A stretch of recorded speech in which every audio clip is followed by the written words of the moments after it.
Hello, everybody! Welcome to A Survivor's Guide to Hell, the podcast.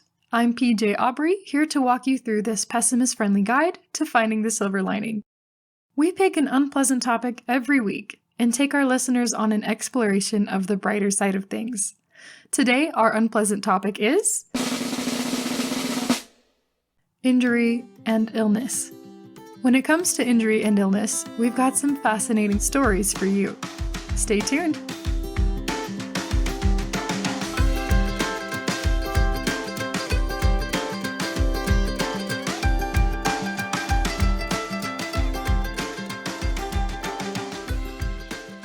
Today's topic has a way of throwing a wet blanket over everything. The most epically beautiful of hikes can be riddled with the hurt of an ankle you broke 3 years ago. The most enthralling movie theater premiere can be destroyed by that cough you can't seem to kick, even though you stopped being contagious last week. The most hopeful of life dreams can be crippled by old medical bills you're still fighting to pay off. Just yesterday, a date my husband and I have been planning for a once-a-year event was spoiled when he was diagnosed with COVID-19. He's in bed as I write this script. Illness and injury, however, have also become the sources of many inspiring moments, life-changing epiphanies, and medical miracles. Indeed, these painful moments have become the birthplace of many an inspiring story. In Act 1 of today's podcast, we'll be introducing you to one of these inspiring stories in the form of a special creature, an unlikely animal who has unlocked eternal life. Literally. It can live forever. In Act 2, we'll read the short story of a boy named Michael, a modern-day kid who was diagnosed with the Bubonic plague. Break out the bandages, everyone. It's time to take a closer look into injury and illness. Act 1. Teratopsis, the real-life creature that can live forever. Anyone who's ever watched a nature documentary knows that injury and wildlife seem to go hand in hand. Sometimes the battling buck gets wounded. Sometimes the sea lion gets a nasty shark bite. Sometimes the diseased sea turtle doesn't survive. And sometimes the gazelle gets eaten. But not every critter is destined for the grave. In Act 1 of today's podcast, we'll be interviewing Fernando Boero, a professor of zoology at the University of Naples. Nando will share the incredible story of a little jellyfish called Teratopsis dorni, and how this little animal earned the nickname Immortal Jellyfish. Nando has been invited to many speaking engagements because of this little jellyfish, and it was extremely generous of him to sit down with little old me. So, tell me, what do you want? What do I want? It seems to me like a lot of different people have asked you about Teratopsis. Is that correct? Yes, it's correct. It's correct. They want to know about immortality and these sort of things. Right. People have always dreamed about immortality, okay? Mm-hmm. So we like that. We invented religion just to avoid death. So the religious guys obtain lots of money from people who believe in eternal life. It sells very well. So, so this might be a religion, the jellyfish religion, that will save you. I think you're onto something, Nando. I think you could start that religion. Yes. Yeah. I'm sure people would follow me. I usually say that death is part of the game. If we don't die, the world would be full of people very quickly.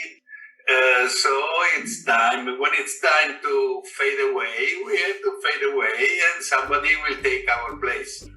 If you want wisdom, to me, this is wisdom. Nando actually had a lot to say on this. How desperately people want immortality. Not just immortality either, but eternal growth, especially economically. He explained how eternal life and eternal growth, at least how most of us understand it, simply wouldn't be sustainable on Earth. His theories could be summarized in one simple phrase. So immortality, okay, sucks.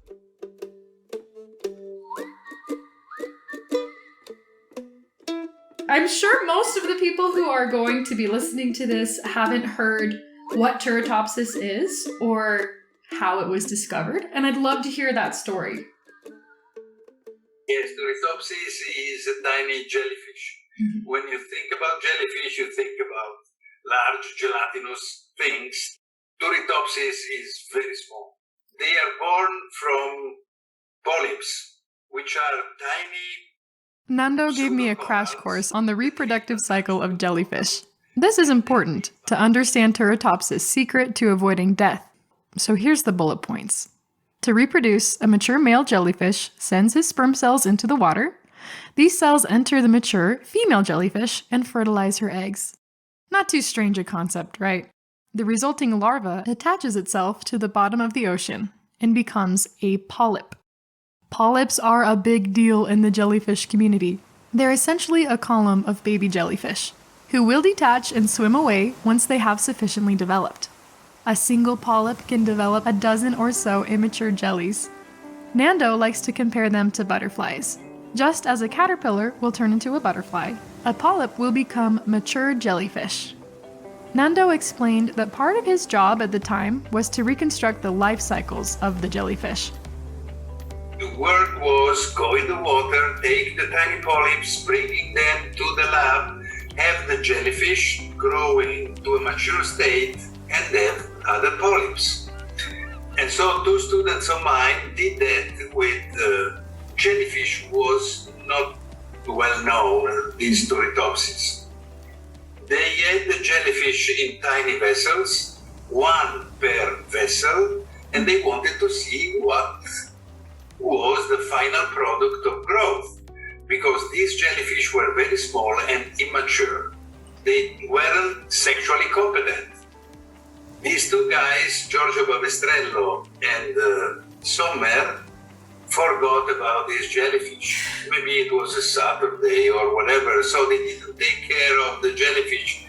They didn't change the water, they didn't feed them, they had to be fed by hand under a microscope.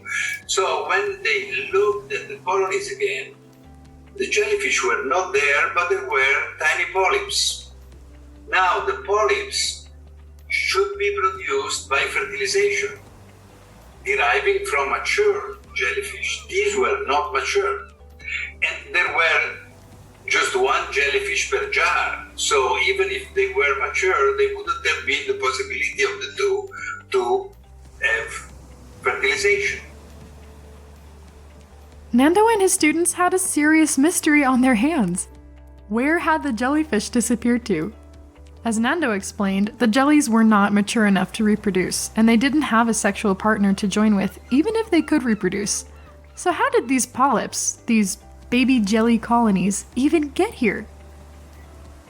So they repeated the thing because the water was too hot, the salinity increased because the water was evaporating, there was no food. So the jellyfish were stressed. Poor little stressed out jellies. I just imagine one with coffee sweats and worry lines, looking for a little jelly therapist. They stressed the jellyfish again, and they went to the bottom. The jellyfish became a ball of tissue, and then this tissue gave rise to a polyp. So, no passage through sexual reproduction and then new polyp colonies. But the jellyfish became a polyp, so it went backwards in the life cycle.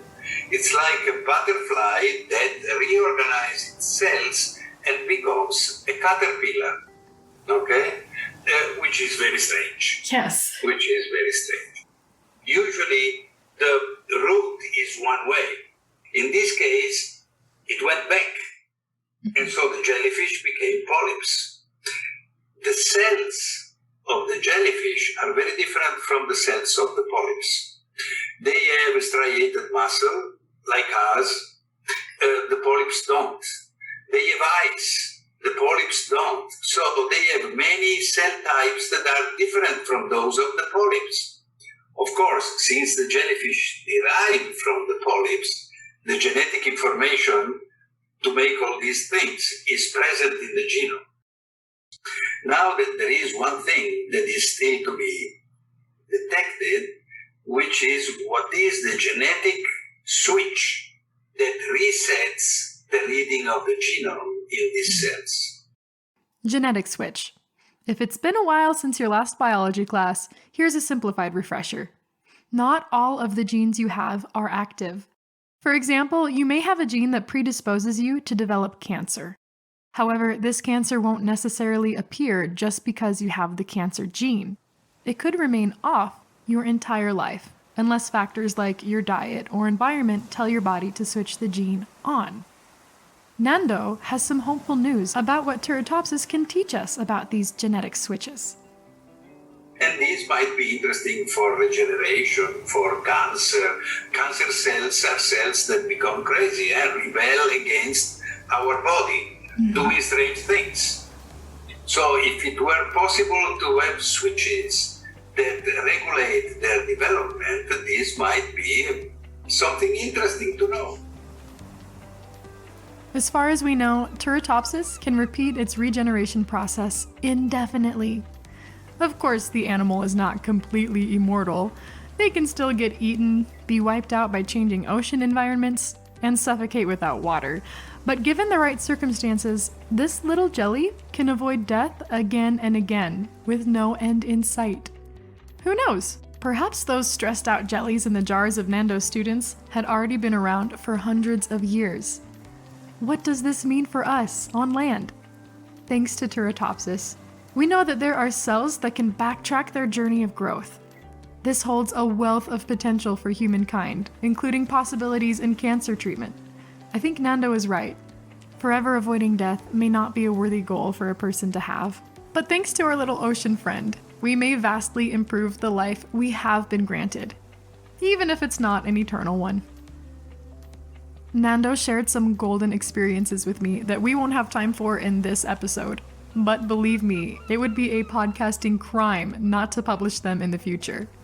Here's a teaser. When I asked him if there was anything else he'd like to share with my listeners, he said, "My friendship with Frank Zappa." More on that later.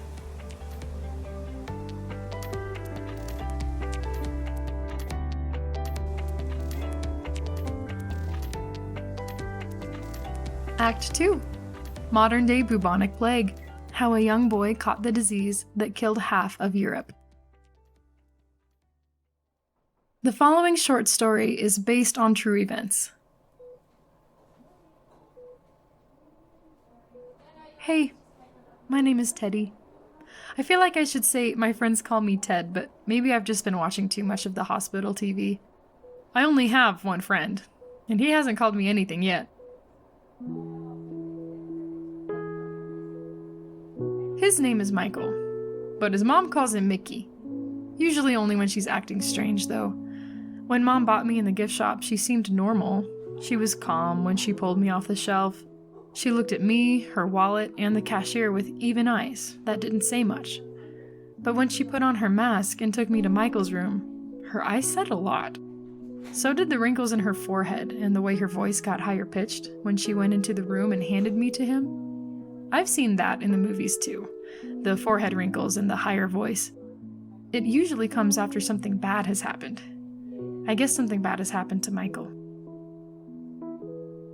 Maybe the worst part of a bad thing is not knowing what that bad thing really is. I heard 2 doctors talking about it while Michael was pretending to be asleep. When he really sleeps, his breathing gets all slow, his tummy moves higher than usual, but it takes its time getting there.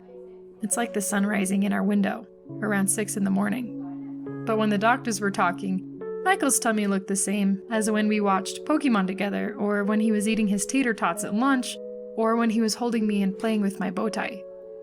One of them said the blood tests came back normal. Normal blood tests sound like a good thing to me, but the doctor looked frustrated when he said it. The other said that they simply didn't do the right tests yet. At least we know it's not cancer, the first doctor said. He looked at Michael's neck, which had 2 swollen lumps the size of sparrow's eggs. Everyone was calling the lumps lymph nodes. Usually they use the word swollen, too. I thought they should call them lump nodes. Michael said he didn't have a sore throat, even though Dad kept saying he should have one. Michael said his muscles were really sore. Sometimes he'd start to shiver, even though his skin turned hot on my fabric. I wished Michael could be like me and stop having muscles and lump nodes and shivers. Then he would be okay. Jesse was here yesterday. He's Michael's older brother. He's a lot taller than Michael, and he had a backpack that was full enough to look like a turtle shell when he wore it. He was arguing with Dad, something about homework and assignments. I shouldn't have to worry about school when I'm this worried about Michael, Jesse was saying. Dad didn't agree. You could tell, because his face got red behind his mask, and his words started to sound tight, like a stretched out rubber band. I couldn't tell if Dad was an angry person or a sad person. Either way, I thought someone should give him a teddy bear too. He was sticky when it came to Michael. Always there. He'd sit in the chair near the bed after the sun had gone down and stare at sleeping Michael until his own eyes closed and his tummy rose all slow, like Michael's does. Dad would visit in the middle of the day. He'd usually be wearing really dirty clothes with thick boots crusted in asphalt and sometimes a really bright vest. He'd have a metal box full of food that he'd share with Michael, even though Michael got his own food from the hospital. Maybe Dad's worried about Michael like I am. Michael is getting less interested in the TV, and he shivers too much. Mom's forehead is getting more wrinkles, and she's saying Mickey a lot more, too.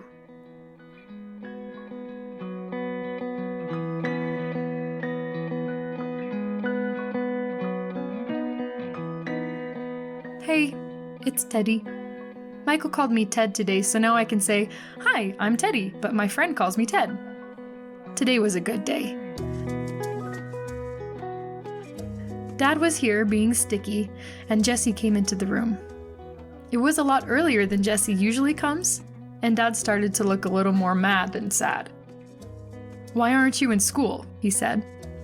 Jesse pulled something out of his turtle shell backpack, then handed it to Dad. "I just thought we should consider this," Jesse said. Michael asked to see what the paper was, but it didn't look like Dad heard him. He just kept staring at the paper and started to shake his head. "That's weird," Dad said. "I don't think that's possible anymore." Jesse shrugged. "Apparently rodents in rural places still carry it. It's really rare, but people still get it. Plus, we did just go camping. Mickey was trying to catch prairie dogs." Dad didn't respond. Instead, wrinkles collected between his eyebrows, kind of like the ones that rippled on Mom's forehead. "Can I see it?" Michael asked again. His voice was quieter than when we first met a few days ago. There was a lot less Michael and a little more air. It sounded closer to the color white. Dad shrugged. "Here you go, Mickey," he said, handing the paper to his son. Michael pointed to an inky picture on the page. "What's this?" he asked. "It looks like a crow man." Jesse began to answer, but the sound of the door opening cut him short. One of those doctors walked in, smiling at Michael and greeting the others. "How are we all doing today?" Jesse looked at Dad. Dad looked back at Jesse. He nodded a little, and Jesse gave the paper to the doctor. "This is from my history class," Jesse said. "The symptoms we learned are the same ones Michael has. And we did go camping right before he got sick. Michael was trying to catch prairie dogs." Remember how I said that the worst part of a bad thing is not knowing what that bad thing really is? Now I know it's true. After Jesse gave the doctor the paper, everyone knew exactly what horrible thing happened to Michael, but they were happy. The word plague started to get used a lot in our hospital room. Sometimes with the word black, sometimes with bubonic. Apparently, it killed a lot of people once, but they have antibiotics for it now. Only you'll still probably die if you don't know that you have it. Michael got some of those antibiotics. His lymph nodes went from sparrow's eggs to quail's eggs. Now I can't see them at all. Jesse was right. It came from a prairie dog. Michael and I get to go home on Monday.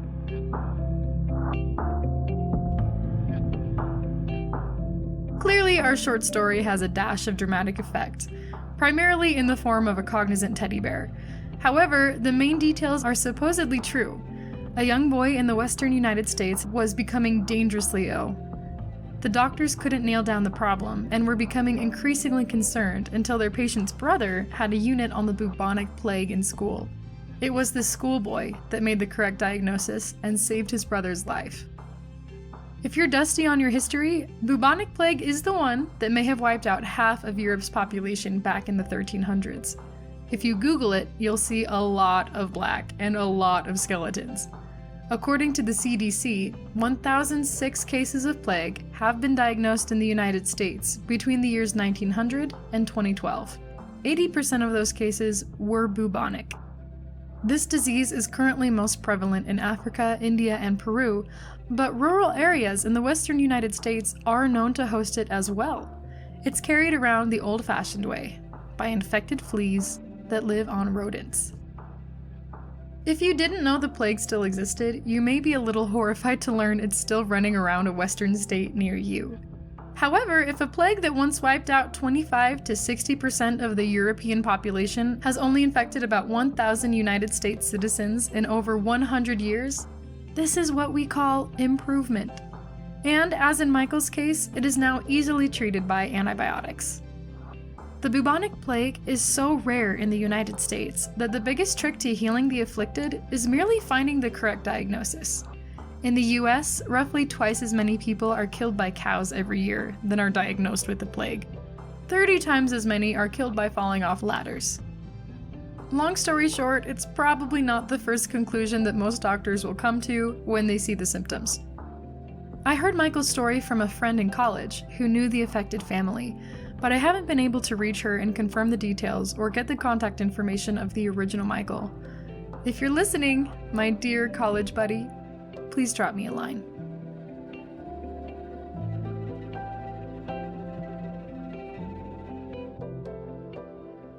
That is the end of today's stories.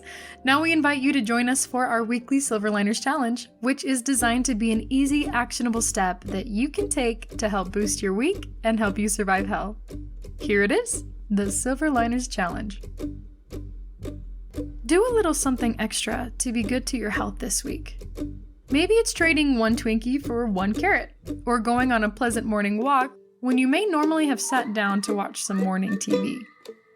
Feel free to share your experiences in the comments of our website, www.survivorsguidetohell.com, or on our Facebook page. If you'd like to see the videos and pictures that often accompany our website, like a picture of the immortal jellyfish, check us out online, where you'll also find much more information, including our storytelling code of ethics. We're always looking for cool news stories, so if you have something to share, please visit our site and drop us a line. And remember, if you liked this episode, please subscribe on Apple Podcasts, Spotify, Amazon Music, or YouTube. If you like Survivor's Guide to Hell and would like to contribute to our good vibes, then you're already on the right track. Just listening is the best thing you can do. We've also seen amazing results when our listeners share our episodes with others. If this episode made you think of someone, send it their way. They may be grateful for it, and we will be too. Last but not least, our cheesy joke of the week. Let's go. A brand new doctor can't find a job in a hospital, so he opens a clinic and puts a sign outside. It reads, "Get treatment for $20. If not cured, get back $100. A lawyer thinks this is a great opportunity to earn $100, and he goes to the clinic.